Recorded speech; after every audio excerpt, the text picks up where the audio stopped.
Hi everyone, welcome to Nursing Guru. We all like to eat food, right? Food is a basic requirement of all living organisms, including we human beings. What happens if we eat food in large quantities, that is binge eating, or what happens if food is getting toxicated by some toxins from outside? That is the topic that I am dealing with, that is food poisoning and food intoxication.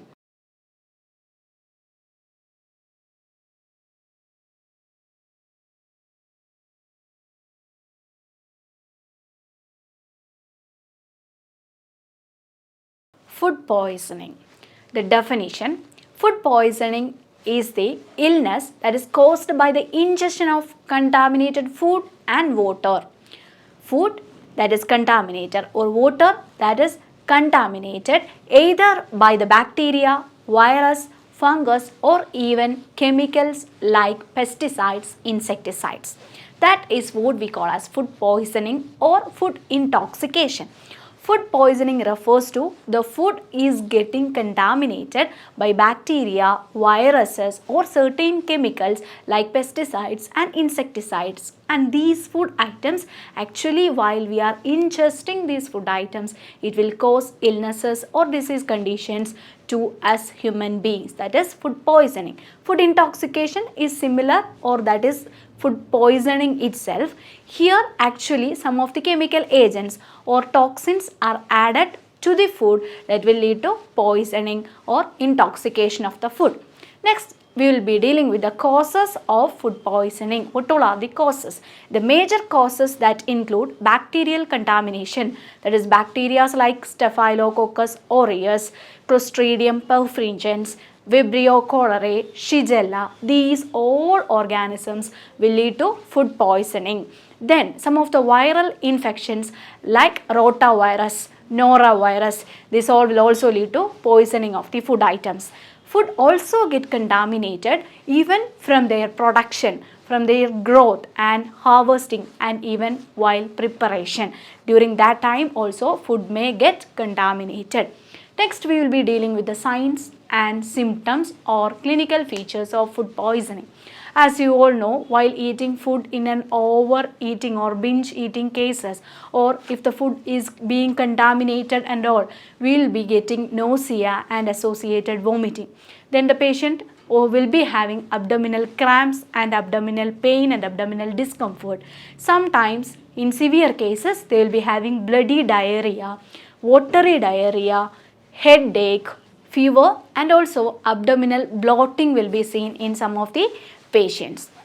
Then we will move on to precaution. What all are the precautions to avoid food poisoning?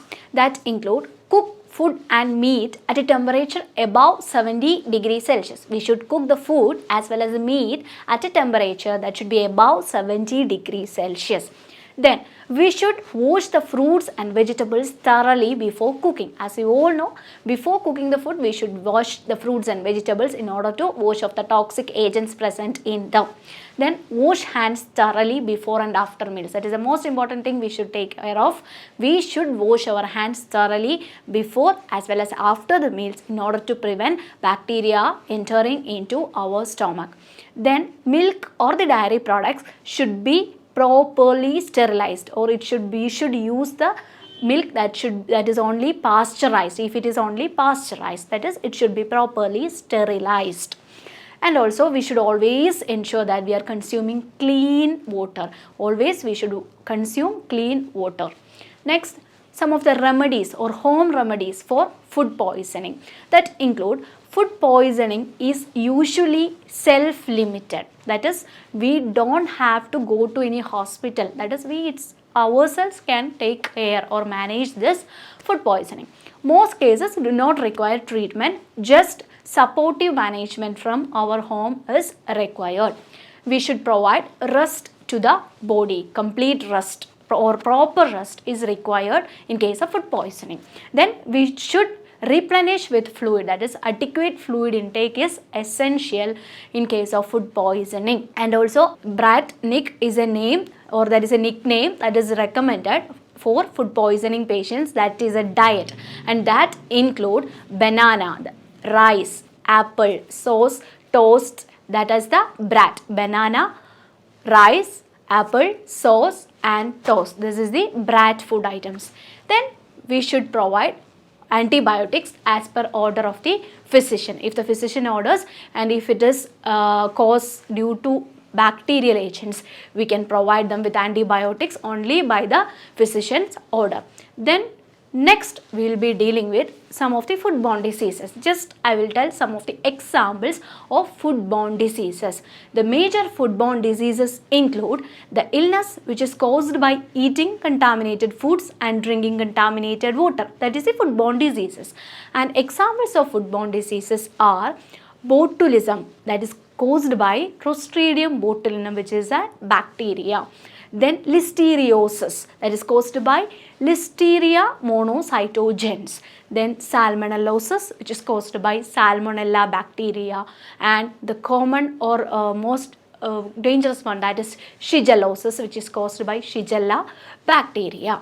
So till now we discussed about food poisoning, food intoxication. Food poisoning and food intoxication both are similar words, that is we are eating either contaminated food or contaminated water, and this food or water is being contaminated by some of the bacteria or virus or protozoan. So while eating these toxic food items or poisonous food items, that will lead to some of the disease conditions or illness for those who are consuming it. And we discussed about what are the disease conditions. Just I gave an example of the food poisoning disease conditions caused by food poisoning, and I dealt about what all are the types of organism that is causing food poisoning, and detailedly we explained about food poisoning. Hope you understood my topic, and if you have any doubts, please leave a comment on the comment box. Thank you for watching. Bye.